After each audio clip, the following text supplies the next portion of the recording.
প্রশ্ন 01 বিদ্যুৎকে আবিষ্কার করেন? বিদ্যুৎকে আবিষ্কার করেছেন তা সঠিকভাবে কোন ব্যক্তির নাম নির্দিষ্ট করে বলা অনেকটা জটিল।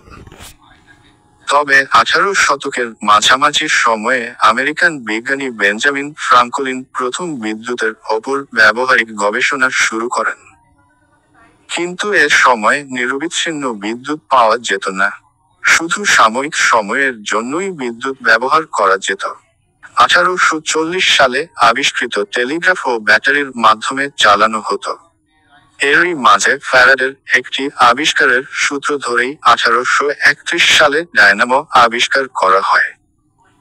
তবে অনেকের মতে বেঞ্জামিন ফ্রাঙ্কলিনকে বিদ্যুতের আবিষ্কারক হিসেবে ধরা হয়। উপরে বর্ণিত বেঞ্জামিন ফ্রাঙ্কলিনকে বিদ্যুতের আবিষ্কারক হিসেবে ধরা হলেও আমাদের এটা স্বীকার করতে হবে যে বিদ্যুৎ আবিষ্কারের ধারণা হাজার হাজার বছর ধরে পরিচিত ছিল। কিন্তু যখন এটি বাণিজ্যিকভাবে এবং বৈজ্ঞানিকভাবে বিকশিত করার সময় এসেছিল তখন এটি সময়ে সমস্যাটি সমাধানে অনেক মহান ব্যক্তির অবদান থাকতে পারে। যদি আপনার জানা থাকে তাহলে অবশ্যই আমাদেরকে সঠিক তথ্য দিয়ে জানাতে ভুলবেন না। আমরা আপনার তথ্য এর সঠিক সত্যতা থাকলে পরবর্তীতে লেখাটি আপডেট করে দিব।